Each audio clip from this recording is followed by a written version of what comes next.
बिल्कुल सही वीडियो के ऊपर टैप किया है आपने, क्योंकि ये वीडियो बाकी सारी वीडियो से अलग है। इस वीडियो के अंदर सिर्फ 15 मिनट के अंदर पूरा चैप्टर हम कंप्लीट करने वाले हैं बिना किसी टॉपिक को स्किप किए। इसी वजह से मैंने एनसीईआरटी के इस चैप्टर को 9 मिशंस के अंदर डिवाइड कर दिया है, यानी हर एक 2 मिनट के अंदर एक टॉपिक पूरा कंप्लीट आपका हो जाएगा, वो भी इंटरेस्टिंग वे के अंदर। इसके नोट्स आपको हमारे टेलीग्राम चैनल के ऊपर मिल जाएंगे। फोकस होना चाहिए आपका मेरे को सुनने के ऊपर। और हाँ, इतने कम टाइम में पूरा चैप्टर कंप्लीट करने के लिए बहुत ज्यादा मेहनत लगती है, तो टारगेट है 1000 लाइक्स। टारगेट पूरा होते ही नेक्स्ट रिवीजन वीडियो आपको मिल जाएगी। Lesson 1, why do elections matter.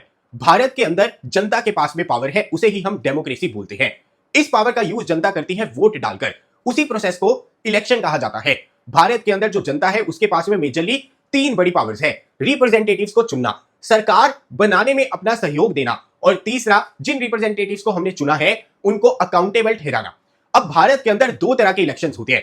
पहले होते हैं डायरेक्ट इलेक्शंस, दूसरे होते हैं इनडायरेक्ट इलेक्शंस। जब हम रिप्रेजेंटेटिव्स को चुनते हैं डायरेक्टली वोट डालकर, उन्हें डायरेक्ट इलेक्शंस कहा जाता है। जो होता है विधानसभा और लोकसभा के इलेक्शंस के अंदर, जब आप एमएलए और एमपी यानी मेंबर ऑफ पार्लियामेंट को चुनते हैं।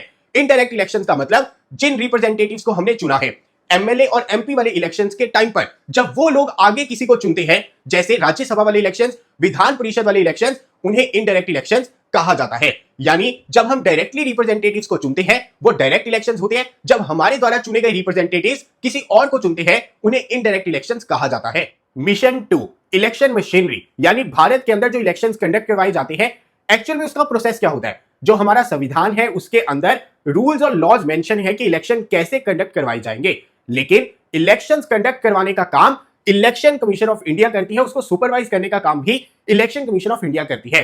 पॉलिटिकल पार्टीज कैंडिडेट्स को खड़ा करती हैं और वोटर्स जो है यहां पर वोट डालते हैं और फिर रिजल्ट आते हैं और इलेक्शन हमारा इस तरह से कंडक्ट हो जाता है। यहां पर एक इंपॉर्टेंट कीवर्ड आता है स्टेक होल्डर्स, यानी कि इलेक्शन कंडक्ट करवाने का जो प्रोसेस है उसके अंदर कौन सी ऑर्गेनाइजेशन, कौन से लोगों का डायरेक्ट रोल रहता है, जैसे election commission of India, political parties और वोटर्स। इसके साथ साथ में सिविल सोसाइटी और मीडिया भी अवेयरनेस फैलाने का काम करती है, जिससे बहुत सारे लोगों को यह पता चलता है एक्चुअल में मुद्दे क्या हैं और किन मुद्दों के ऊपर किस पार्टी को हमें वोट डालनी है।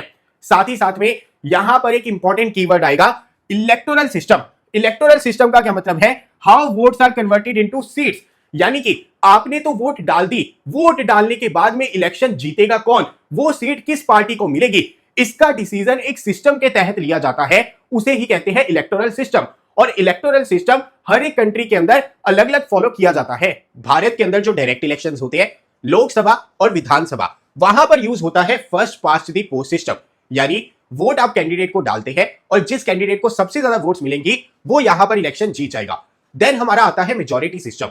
ये भारत के अंदर फॉलो नहीं होता, यहां पर भी वोट जो है कैंडिडेट को डाली जाती है, लेकिन मिनिमम क्राइटेरिया है कि वही बंदा जीतेगा सीट जिसको 50% ऑफ वोट्स यहां पर मिलेंगी। आप पूछेंगे प्रांशु भैया, अगर किसी को पहले राउंड के अंदर 50% ऑफ वोट्स नहीं मिली तो क्या होगा। फिर यहां पर जो टॉप 2 होंगे उनके बीच में दोबारा से वोटिंग होती है ताकि मिनिमम 50% वोट्स जो है इंश्योर की जा सके। देन हमारे पास में आता है प्रोपोर्शनल रिप्रेजेंटेशन सिस्टम। ये भी भारत के अंदर फॉलो होता है, लेकिन इनडायरेक्ट इलेक्शंस के अंदर, जैसे president, vice president, Rajya Sabha, Vidhan Parishad के इलेक्शंस, यहां पर वोट कैंडिडेट को नहीं डाली जाती बल्कि पार्टी को डाली जाती है, और पार्टी को जितनी परसेंटेज ऑफ वोट्स मिलेंगी उतनी ही परसेंटेज ऑफ सीट्स उनको मिल जाती है। ये हो गया प्रोपोर्शनल रिप्रेजेंटेशन सिस्टम। देन आपका यहां पर एक इंपॉर्टेंट कंसेप्ट आता है सिंगल ट्रांसफरेबल वोट। भारत के अंदर ये यूज किया जाता है इनडायरेक्ट इलेक्शंस के अंदर प्रोपोर्शनल रिप्रेजेंटेशन के साथ में। सिंगल का मतलब है वोट आप एक ही डालेंगे पर वोट आपकी ट्रांसफर हो सकती है, यानी वोट आपकी वेस्ट नहीं होगी। मान लो मेरी पहली प्रेफरेंस है बीजेपी, लेकिन बीजेपी अगर नहीं जीती है तो मेरी सेकंड प्रेफरेंस है कांग्रेस, यानी अगर बीजेपी नहीं जीती है मेरी वोट को ट्रांसफर कर दो कांग्रेस को, अगर कांग्रेस भी नहीं जीती है तो मेरी वोट को ट्रांसफर कर दो आम आदमी पार्टी को। ये कंसेप्ट इसके अंदर रहता है। और यहां पर एक वर्ड आता है कोटा। कोटा का मतलब होता है कि मिनिमम कितनी वोट्स सिक्योर करना जरूरी है सीट को सिक्योर करने के लिए, जिसे निकाला जाता है इस फॉर्मूला के तहत। जब आप यहां पर वोटिंग करेंगे, जिसको भी कोटा से ज्यादा वोट्स मिली वो यहां पर सीट को सिक्योर कर लेगा। खास बात क्या है, जो भी बंदा सबसे कम लोगों की फर्स्ट प्रेफरेंस होगा, मान लो टोटल 100 वोट्स थी, आम आदमी पार्टी को फर्स्ट प्रेफरेंस वाली वोट्स मिली सिर्फ 10, आम आदमी पार्टी को सेकंड राउंड के अंदर एलिमिनेट कर दिया जाएगा। लेकिन जिन्होंने आम आदमी पार्टी के लिए वोट किया है उनकी वोट वेस्ट नहीं जाएगी। अब देखा जाएगा कि उन्होंने सेकंड नंबर पर किसको वोट किया है। जिसको भी सेकंड नंबर के ऊपर वोट किया होगा, जो भी उनकी सेकंड प्रेफरेंस होगी, वो 10 वोट्स, वो 10 वोट्स उसको ट्रांसफर हो जाएगी। और ये चीज तब तक चलती जाएगी जब तक सारी सीट्स का फैसला नहीं हो जाता। और सारी सीट्स का फैसला तभी होगा जब हर बंदा कोटा से ज्यादा वोट्स अचीव कर ले। भारत के संविधान के अंदर इलेक्शन के रिगार्डिंग जो रूल्स एंड लॉज हैं वो लिखे गए हैं और इनकी पावर हमें मिलती है दो इंपॉर्टेंट एक्ट से, representation of the people act 1950 और 1951। दोनों के फीचर्स को याद रखना काफी ज्यादा सिंपल है। इलेक्शन कंडक्ट होने से पहले वाले जितने काम हैं उनका मेंशन इस एक्ट के अंदर है। इलेक्शन के टाइम पर और उसके बाद होने वाले जितने भी काम हैं उनका मेंशन इस वाले एक्ट के अंदर है। पहले कौन सी चीजें होती है जो हमें डिसाइड करनी पड़ती है, ये डिसाइड करना पड़ता है कि चाहे सेंट्रल लेवल पर इलेक्शन हो रहे हैं चाहे स्टेट लेवल पर इलेक्शन हो रहे हैं, कितनी सीट्स पर इलेक्शन जो है लड़ा जाएगा। जो हमारी कॉन्स्टिट्यूएंसी है, चुनाव क्षेत्र है, उसकी बाउंड्रीज क्या होंगी। इसी वजह से यहां पर वर्ड आता है आपका डिलिमिटेशन। डिलिमिटेशन का मतलब है ये डिटरमिन करना कि कितनी सीट्स के ऊपर इलेक्शन लड़ा जाएगा और जहां पर इलेक्शन लड़ा जा रहा है उसकी टेरिटोरियल बाउंड्री क्या है, यानी उस कैंडिडेट को जिताने के लिए किस बाउंड्री के अंदर वाले लोग जो है वोट कर सकते हैं। और टाइम टू टाइम ये जो कॉन्स्टिट्यूएंसी की बाउंड्रीज है ये चेंज होती रहती है। जैसे 1952, 63, 73, 2002 जब डिलिमिटेशन कमीशन आई। और इसका मेन ऑब्जेक्टिव होता क्या है, ये होता है कि जहां पर पॉपुलेशन ज्यादा है वहां पर रिप्रेजेंटेशन भी उतनी ज्यादा होगी। जैसे उत्तर प्रदेश की पॉपुलेशन बहुत ज्यादा है, इसी वजह से वहां पर नंबर ऑफ सीट्स भी लोकसभा की बहुत ज्यादा है। पंजाब की पॉपुलेशन कम है तो वहां पर नंबर ऑफ सीट्स भी कम है। तो जैसे जैसे पॉपुलेशन हो उसके अकॉर्डिंग उस स्टेट को रिप्रेजेंटेशन मिल सके, ये डिलिमिटेशन का काम होता है। इसके अलावा कौन बंदा वोट डालेगा, किसकी वोट डिलीट होनी है, कौन सी नई वोट्स है, ये सारे काम जो है इलेक्शन से पहले हमें करने होते हैं। अब इलेक्शन के टाइम पर भी बहुत सारे काम होते हैं। जैसे अगर मुझे इलेक्शन लड़ना है तो मुझे नॉमिनेशन फाइल करना पड़ेगा। इलेक्शन की कैंपेनिंग करनी है तो उसकी परमिशन लेनी पड़ेगी। वोटिंग के कुछ प्रोसीजर्स होते हैं, कुछ ऐसे इलेक्टोरल ऑफेंसेस होते हैं, करप्ट प्रैक्टिसेस होती है। पोस्ट इलेक्शन डिस्प्यूट्स, यानी कि अगर मेरा कोई विवाद हो गया जिसके साथ में मैं लड़ रहा था इलेक्शन और उसे सुलझाना है इलेक्शन कमीशन ऑफ इंडिया को, तो उसके जो रूल्स है, लॉज है, वो यहां पर मेंशन है। यानी कि यहां पर आपको वो फीचर्स देखने को मिलेंगे जो काम इलेक्शन के टाइम पर या उसके बाद होते हैं और जो इलेक्शन से पहले होते हैं उनका मेंशन आपको 1950 वाले एक्ट के अंदर देखने को मिलेगा। देन यहां पर एक वर्ड आया था इलेक्टोरल ऑफेंसेस। इसका क्या मतलब है? इलेक्टोरल ऑफेंसेस का मतलब है कि आप किसी भी तरह से किसी भी व्यक्ति को फोर्स नहीं कर सकते कि यार जाति के अकॉर्डिंग मुझे वोट दे दे, डराकर वोट नहीं ले सकते, रिश्वत देकर वोट नहीं दे सकते, ब्राइब नहीं कर सकते, गिफ्ट देकर वोट जो है नहीं खरीद सकते और ना ही गवर्नमेंट मशीनरी का आप यहां पर यूज कर सकते हैं वोट्स प्राप्त करने के लिए। इन्हें ही हम बोलते हैं इलेक्टोरल ऑफेंसेस। भारत के अंदर इलेक्शंस कंडक्ट करवाने का काम और सुपरवाइज करने का काम इलेक्शन कमीशन ऑफ इंडिया करती है। इलेक्शन कमीशन ऑफ इंडिया का गठन कब हुआ? 26 जनवरी 1950 को। डेट इंपॉर्टेंट है, इस दिन ही नेशनल वोटर्स डे भी भारत के अंदर ऑब्जर्व किया जाता है। इलेक्शन कमीशन ऑफ इंडिया कोई एरी गैरी बॉडी नहीं है, एक कॉन्स्टिट्यूशनल बॉडी है और कॉन्स्टिट्यूशन उसको पावर देता है ऐसे फंक्शंस परफॉर्म करने की। कौन से आर्टिकल्स के तहत? आर्टिकल 324 से लेकर 329। Election commission of India variety of functions perform करता है इलेक्शन कंडक्ट होने से पहले से लेकर बाद तक। पहले कौन सा फंक्शन परफॉर्म करता है? इलेक्टोरल रोल बनाना, यानी कौन से बंदे जो है उस चुनाव क्षेत्र के अंदर वोट डाल सकते हैं उसकी लिस्ट को प्रिपेयर करना। सिर्फ इतना ही नहीं, इस लिस्ट को टाइम टू टाइम रिवाइज भी करना पड़ता है, जिसे बोलते हैं स्पेशल इंटेंसिव रिवीजन। इसके अंदर यह देखा जाता है कोई भी एलिजिबल वोटर छूटे ना, किसी की भी डुप्लीकेट वोट नहीं बननी चाहिए। अगर किसी की डेथ हो गई है तो उसकी वोट को काटना है, किसी की शादी हो गई है वो दूसरी स्टेट में चली गई है उसकी वोट को काटना है, कोई दूसरे देश में चला गया, कोई गुम हो गया, यानी कि ये इंश्योर करना कि सिर्फ और सिर्फ जो एलिजिबल वोटर्स हैं वही लिस्ट में हो और टाइम टू टाइम उसे अपडेट किया जाए। इसे ही बोलते हैं special intensive revision. Then election commission of India schedule भी प्रिपेयर करता है इलेक्शंस का, यानी कौन सी स्टेट में इलेक्शंस होंगे, कौन सी डेट को होंगे, ये सब कौन डिसाइड करता है? Election commission of India. और सिर्फ इतना ही नहीं, इलेक्शन कमीशन ऑफ इंडिया चाहता है कि ज्यादा से ज्यादा लोग जो है वोट डाल सके और वो ये भी इंश्योर करता है शेड्यूल बनाते हुए कि कोई मेजर फेस्टिवल तो नहीं है, एग्रीकल्चरल साइकिल की वजह से लोग बिजी तो नहीं है, ज्यादा बारिशें तो नहीं होंगी, क्योंकि अगर ऐसा हुआ तो कम लोग जो है वोट डालने आएंगे। इन सारी चीजों का ध्यान जो है इलेक्शन कमीशन ऑफ इंडिया रखता है। अभी भी फंक्शंस खत्म नहीं हुए, election commission of India he decide करता है कौन सी पॉलिटिकल पार्टी को रजिस्टर करना है या नहीं करना, उसका क्राइटेरिया क्या होगा, किसको स्टेट पार्टी का दर्जा देना है, किसको नेशनल पार्टी का दर्जा देना है, कौन सी पार्टी किस इलेक्शन सिंबल से इलेक्शन लड़ सकती है, ये डिसाइड करने का काम भी इलेक्शन कमीशन ऑफ इंडिया का है। अगर इलेक्शन के रिगार्डिंग कोई डिस्प्यूट हो गया, पॉलिटिकल सिंबल्स के रिगार्डिंग कोई डिस्प्यूट हो गया, तो वो भी कौन रिजॉल्व करता है? Election commission of India. इसी वजह से इलेक्शन कमीशन ऑफ इंडिया को क्वासी जुडिशियल बॉडी भी कहा जाता है। क्वासी जुडिशियल बॉडी का मतलब होता है एक ऐसी बॉडी जिसके पास में कोर्ट की तरह पावर्स आ जाती है फैसला सुनाने की। अब जो हमारा इलेक्शन कमीशन ऑफ इंडिया है उसका एक फंक्शन ये भी है इंश्योर करना कि elections free fair and inclusive हो। फ्री फेयर का मतलब बिना किसी दबाव के हर बंदा जो है वोट डाल सके, बिना किसी चीटिंग के रिजल्ट आए। और इंक्लूसिव का मतलब हर कास्ट का बंदा, हर रिलीजन का बंदा, चाहे वो डिसेबल है, चाहे सीनियर सिटीजन है, ट्रांसजेंडर है, कोई भी है, हर बंदा यहां पर वोट डाल पाए। इसी वजह से इलेक्शन कमीशन ऑफ इंडिया कुछ एक्स्ट्रा एफर्ट भी डालता है इसके लिए। जैसे जिनकी एज 85 ईयर से ज्यादा है या फिर डिसेबिलिटी 40% से ज्यादा है, उनको ऑप्शन मिलती है घर से ही वोट डालने की। इसी वजह से इलेक्शन कमीशन ऑफ इंडिया का मोटो है नो वोटर लेफ्ट बिहाइंड। इतना ही नहीं, आजकल डिजिटल जमाना हो चुका है, तो election commission of India variety of functions perform करता है। तो जो बंदे वोट डालना चाहते हैं या फिर जो बंदे इलेक्शन कमीशन ऑफ इंडिया के लिए काम कर रहे हैं, गवर्नमेंट ऑफिसर्स या फिर जो इलेक्शन लड़ रहे हैं, सबकी हेल्प के लिए डिजिटल इंफ्रास्ट्रक्चर जो है तैयार किया गया है। डिजिटल इंफ्रास्ट्रक्चर का मतलब कुछ ऐसी एप्स जो है, कुछ ऐसे पोर्टल जो है रेडी किए गए हैं इलेक्शन कमीशन ऑफ इंडिया के द्वारा, जिससे काम जो है इजी हो जाता है। जैसे अगर मुझे इलेक्शन लड़ना है, कॉन्टेस्ट करना है, तो मेरे लिए बनाया गया है सुविधा पोर्टल। यानी कि कोई भी नॉमिनेशन से रिगार्डिंग कोई भी दिक्कत है या फिर मुझे कोई भी परमिशन चाहिए कैंपेनिंग करने की, सुविधा ऐप के थ्रू जो है मिल जाएगी। ये किनके लिए है? उनके लिए है जो इलेक्शन कॉन्टेस्ट करना चाहते हैं। इसके अलावा हमारे जैसे लोगों के लिए क्या है? हमारे लिए है वोटर हेल्पलाइन ऐप। यानी मुझे अपनी नई वोट बनवानी है, अपनी वोट के बारे में डिटेल्स चाहिए, मुझे यहां से मिल जाएंगी। अगर इलेक्शन के टाइम पर कोई दिक्कत हो रही है, कोई रूल्स को ब्रेक कर रहा है, मुझे उसको इन्फॉर्म करना है, वो मैं कर सकता हूं सी विजिल ऐप के तहत। अब जो बंदे गवर्नमेंट मशीनरी के अंदर काम कर रहे होते हैं, जैसे मान लो मुझे अपनी वोट रजिस्टर करवानी है, अब कोई गवर्नमेंट ऑफिशियल होगा जिसको मेरा नाम इलेक्टोरल रोल के अंदर डालना होगा, वो अपना काम आसान कर सकता है एरोनेट ऐप के तहत। देन हमारे पास में होता है सुगम पोर्टल। सुगम पोर्टल के अंदर क्या चीज है?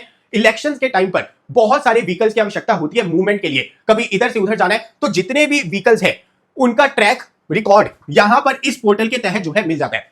उसके बाद में आती है सक्षम ऐप। सक्षम ऐप बनाई गई है उन लोगों के लिए जो डिसेबल्ड है, उनकी हेल्प करने के लिए। मान लो कोई डिसेबल्ड बंदा है, उसको व्हील चेयर चाहिए, जब वो वोट डालने जाएगा, वो यहां पर इस ऐप के थ्रू जो है बता सकता है और फैसिलिटीज यहां पर ले सकता है। देन यहां पर है ETPBS system, electronically transmitted postal ballot system. ये उन लोगों के लिए है जो चुनाव क्षेत्र से बाहर रहते हैं, जैसे आर्मी या पैरामिलिट्री वाले बंदे। उनको यहां पर क्या किया जाता है? ऑनलाइन बैलेट पेपर जो है भेज दिया जाता है, फिर उन्होंने जिसको भी वोट डालनी है उसको मार्क करके बैलेट पेपर के अंदर बाय पोस्ट भेज देते हैं। यानी कि पूरा डिजिटल इंफ्रास्ट्रक्चर है हर बंदे के लिए, जो वोट डालना चाहता है उसके लिए भी, जो इलेक्शन लड़ना चाहता है उसके लिए भी, और जो गवर्नमेंट ऑफिशियल्स हेल्प करते हैं इलेक्शन कंडक्ट करवाने के अंदर उनके लिए भी। नेक्स्ट इंपॉर्टेंट टॉपिक है कि पॉलिटिकल पार्टीज एसेंशियल क्यों हैं। इस वजह से क्योंकि पॉलिटिकल पार्टी से ही वोटर्स को सबसे ज्यादा नॉलेज मिलती है। यानी कि देश के अंदर क्या हो रहा है, सोशल इश्यूज क्या है, इकोनॉमिक इश्यूज क्या है, कौन सी पार्टी अच्छा काम कर रही है, वो तो वो खुद ही हाईलाइट कर देती है, लेकिन कौन सी पार्टी क्या गलत काम कर रही है वो दूसरी पार्टी हाईलाइट कर देती है। इसी वजह से पॉलिटिकल पार्टीज का बहुत इंपॉर्टेंट रोल रहता है। साथ ही साथ में दो इंपॉर्टेंट पार्टीज होती है। जो इलेक्शन जीत जाती है वो है रूलिंग पार्टी। रूलिंग पार्टी जो है पॉलिसीज फ्रेम करती है। देन बहुत इंपॉर्टेंट रोल होता है ऑपोजिशन पार्टी का, जो सेकंड नंबर पे आती है। उसका काम है अकाउंटेबिलिटी को मेक श्योर करना। यानी कि रूलिंग पार्टी अगर कुछ भी गलत कर रही है तो लोगों तक वो आवाज पहुंचाना, और लोगों की आवाज भी रूलिंग पार्टी तक पहुंचाने का काम ऑपोजिशन पार्टी का ही होता है। और भारत में हमें देखने को मिलता है मल्टी पार्टी सिस्टम, क्योंकि यहां पर जो रिलीजन है, कल्चर है, लैंग्वेजेस है, वो काफी ज्यादा डाइवर्स है। हर स्टेट की लैंग्वेज अलग है, रिलीजन अलग है, जिसकी वजह से हमें मल्टी पार्टीज देखने को मिलती है, क्योंकि हर जगह के लोगों की जो डिमांड्स है, ओपिनियंस है, वो हमें अलग अलग देखने को मिलते हैं। देन हमारे पास में एक इंपॉर्टेंट टर्म आती है डिफेक्शन। डिफेक्शन का क्या मतलब होता है? देखो, अगर मैंने किसी पार्टी से लड़कर इलेक्शन जीता और कल को मुझे किसी ने पैसे पे कर दिए कि यार तू इस पार्टी को छोड़ दे और मेरी तरफ आ जा, तो क्या मैंने सीट जो जीती है वो मेरे पास में रहेगी? नहीं रहेगी। यही कहता है anti defection law. Anti defection law आया था 1985 में 52nd कॉन्स्टिट्यूशनल अमेंडमेंट एक्ट के तहत, जिसका कहना सिंपल सा है, अगर मैंने किसी पार्टी के चोन निशान से, इलेक्शन सिंबल से इलेक्शन जीत लिया, उसके बाद में अगर मैंने पार्टी छोड़ने का फैसला लिया तो मेरी सीट भी चली जाएगी। ये इस वजह से है ताकि कोई मुझे पैसे ऑफर करके खरीद कर दूसरी पार्टी में ना बुला ले। अगर मैंने किसी पार्टी के सिंबल से इलेक्शन जीता है और मैंने उस पार्टी को छोड़ा तो मेरी सीट भी चली जाएगी। इसे ही बोलते हैं एंटी डिफेक्शन लॉ। लेकिन ध्यान में रखना, अगर पार्टी के 2/3 मेंबर्स दूसरी पार्टी में जाकर मिल जाते हैं तब ये केस नहीं होता, उसे बोलते हैं मर्जर। उस केस में एंटी डिफेक्शन लॉ जो है लागू नहीं होता। यानी कि अगर किसी पार्टी के टोटल 10 मेंबर्स हैं, उसका आप 2/3 निकाल लीजिए, यानी 7 मेंबर्स। अगर 7 मेंबर्स ने एक साथ दूसरी पार्टी को ज्वाइन करने का फैसला कर दिया तो उनकी सीट नहीं जाएगी, लेकिन अगर आप अकेले चले गए तो आपकी सीट गई। अब कौन सी पार्टी नेशनल पार्टी बनेगी या स्टेट पार्टी बनेगी, यह डिसाइड होता है क्राइटेरिया के बेस पर, जो परफॉर्मेंस के ऊपर बेस है कि आपकी परफॉर्मेंस लोकसभा, और असेंबली इलेक्शन के अंदर किस तरह की रही। एक सिंपल सी डिफरेंशिएशन है, अगर आपको नेशनल पार्टी का दर्जा चाहिए तो आपकी पॉपुलैरिटी बहुत सारी स्टेट्स के अंदर होनी चाहिए, अगर आपको स्टेट पार्टी का दर्जा चाहिए तो आपकी पॉपुलैरिटी उस स्टेट के अंदर होनी चाहिए। अब नेशनल पार्टी बनने का क्राइटेरिया क्या है, अगर आप सीधा याद रखने की कोशिश करेंगे ना तो आपको कंफ्यूजन होगी ही होगी। इसी वजह से ध्यान रखना मैथमेटिकल फॉर्म के अंदर, क्योंकि हमारा ब्रेन मैथमेटिकल पैटर्न याद कर लेता है और वहां से हम इंफॉर्मेशन जो है ड्रॉ कर सकते हैं। आपने टर्म याद रखनी है वीएसएस, यानी वोट्स, स्टेट्स और सीट्स। अब एक चीज देखना, अगर आपको नेशनल पार्टी बनना है तो बहुत सारी स्टेट्स के अंदर पॉपुलर होने चाहिए, तो स्टेट का रोल जो है दोनों ही कंडीशन के अंदर आपका होगा ही होगा। पहली कंडीशन है कि 6% ऑफ टोटल वोट्स आपको मिल जाए, लेकिन ये वोट्स एक ही स्टेट से नहीं मिलनी चाहिए, मल्टीपल स्टेट से मिलनी चाहिए, यानी मिनिमम 4 या 4 से ज्यादा, और साथ ही साथ में 4 सीट्स आपको यहां पर जीतनी होंगी। अगर ऐसा आप नहीं कर सकते तो टोटल लोकसभा की जितनी भी सीट्स है उसका 2% हिस्सा आप जीत लीजिए, लेकिन ये 2% हिस्सा एक स्टेट से आप नहीं जीत सकते, मिनिमम 3 स्टेट से आपको जीतना होगा। अगर लोकसभा के अंदर आप ये क्राइटेरिया फॉलो नहीं कर पाते, देन मेक श्योर कि आप स्टेट पार्टी का दर्जा प्राप्त कर लें 4 स्टेट्स के अंदर, तो फिर आप नेशनल पार्टी बन जाएंगे। जब हम बनेंगे बात करेंगे कि स्टेट पार्टी का दर्जा कैसे मिलता है। अब यहां पर सिर्फ एक ही स्टेट की बात होगी, यहां पर सिर्फ वोट और सीट्स की ही बात होगी, ठीक है। अब यहां पर 3 सिंपल क्राइटेरिया हैं, आपको 6% वोट्स मिल जाए स्टेट के अंदर और साथ में आप 2 सीट जीत जाए असेंबली इलेक्शन में, यानी स्टेट इलेक्शन में, या फिर 6% ऑफ वोट्स मिल जाए और 1 सीट जीत जाए लोकसभा इलेक्शन में, या फिर आप कोई भी सीट ना जीते पर 8% ऑफ टोटल वोट्स आपको मिल जाए तो भी आपको स्टेट पार्टी का दर्जा मिल जाएगा। या फिर एक और कंडीशन है, वो क्या है, आपको टोटल सीट्स का 3% हिस्सा जीतना होगा जितनी भी स्टेट असेंबली के अंदर है, या फिर मिनिमम 3 सीट जीतनी होगी, इनमें से जिसका भी नंबर ज्यादा होगा वो, ये क्राइटेरिया है स्टेट पार्टी बनने का।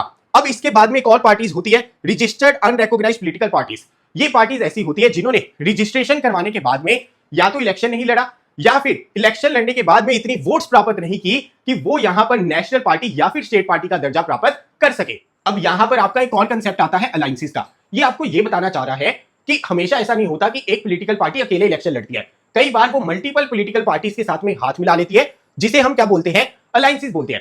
पहले इंडिपेंडेंट इंडिया के अंदर क्या होता था कि कांग्रेस अकेले इलेक्शन लड़ती थी, जीत जाती थी, लेकिन पहली बार कोलिजन गवर्नमेंट, अलायंसेस वाली गवर्नमेंट हमें 1977 के अंदर देखने को मिलती है, जब इमरजेंसी के बाद ऑपोजिशन के सारे लीडर्स, हर पार्टी के सारे लीडर्स इकट्ठे आ जाते हैं और वो इलेक्शन जीत जाते हैं और गवर्नमेंट बनाते हैं। तो 1977 में पहली बार कोलिजन गवर्नमेंट हमें देखने को मिलती है और उसके बाद में मोस्टली हमें कोलिजन गवर्नमेंट ही देखने को मिली। चाहे 2004 2009 के अंदर कांग्रेस जीती, उन्होंने भी और छोटी छोटी पार्टीज का सहारा लिया, उनके अलायंस का नाम होता था यूपीए, पर अब यूपीए अलायंस जो है खत्म हो चुका है और कांग्रेस ने जो अपना नया अलायंस बनाया है उसका नाम रखा है इंडिया अलायंस। इसी तरह से बीजेपी का भी अलायंस है बहुत छोटी छोटी पार्टीज के साथ में, उस अलायंस का नाम है एनडीए। अब लास्ट में हमारा टॉपिक है कि फ्री एंड फेयर इलेक्शंस के बीच में चैलेंजेस क्या है। यानी हम तो चाहते हैं कि फ्री एंड फेयर इलेक्शंस हो, यानी हर बंदा अपनी मर्जी के साथ में वोट डाल सके, पर उसके बीच में कुछ रुकावटें हैं। रुकावटें क्या है, लोग आपको पैसे दे सकते हैं, अनफेयर प्रैक्टिसेस का यूज कर सकते हैं, ब्राइब दे सकते हैं, आपको डरा धमका सकते हैं कि अगर तुमने इसको वोट डाली तो तुम्हें मार दिया जाएगा या फिर सोसाइटी से बेदखल कर दिया जाएगा, या फिर आपका ब्रेन वॉश किया जाता है फेक न्यूज फैलाकर या फिर मिस इंफॉर्मेशन देकर, या फिर वोटर लिस्ट से अगर कोई छेड़छाड़ कर दी जाती है या काउंटिंग अगर सही से नहीं होती है। तो ये कुछ हमारे चैलेंजेस होते हैं जो फ्री एंड फेयर इलेक्शंस के बीच में रुकावट है। अब बहुत ज्यादा इल्जाम ये भी लगते हैं कि हमें कैसे पता चलेगा कि भाई हमने जिसको वोट डाली है उसी पार्टी को वोट डाली या नहीं। यानी कि जो पार्टी हार जाती है ना, वो ये इल्जाम लगाती है कि ईवीएम मशीन उसको हैक कर लिया जाता है, पर ऐसा पॉसिबल नहीं है। क्यों? क्योंकि जो इलेक्ट्रॉनिक वोटिंग मशीन है, इसके ऊपर आप बटन दबाते हैं तो वोट चली गई उस पार्टी को, उसको आप वेरीफाई भी कर सकते हैं। इसके साथ में लगी होती है वीवीपैट मशीन, इसके ऊपर रिफ्लेक्ट होता है, इसके अंदर पर्ची जो है उसी वक्त कट जाती है जिस भी पार्टी को आप वोट डालते हैं। यानी ऐसा बिल्कुल नहीं हो सकता कि आपने वोट डाली बीजेपी को और चली गई कांग्रेस को, क्योंकि ईवीएम मशीन के साथ में वीवीपैट मशीन भी हमें देखने को मिलती है। तो ये चैलेंजेस हैं, इनको दूर करने के लिए अवेयरनेस कैंपेन्स हमें चलाने चाहिए, लोगों का भरोसा हमें जीतना चाहिए और यहां पर हमें इंश्योर करना चाहिए कि भारत के अंदर जितने भी इलेक्शंस हो वो फ्री एंड फेयर हों।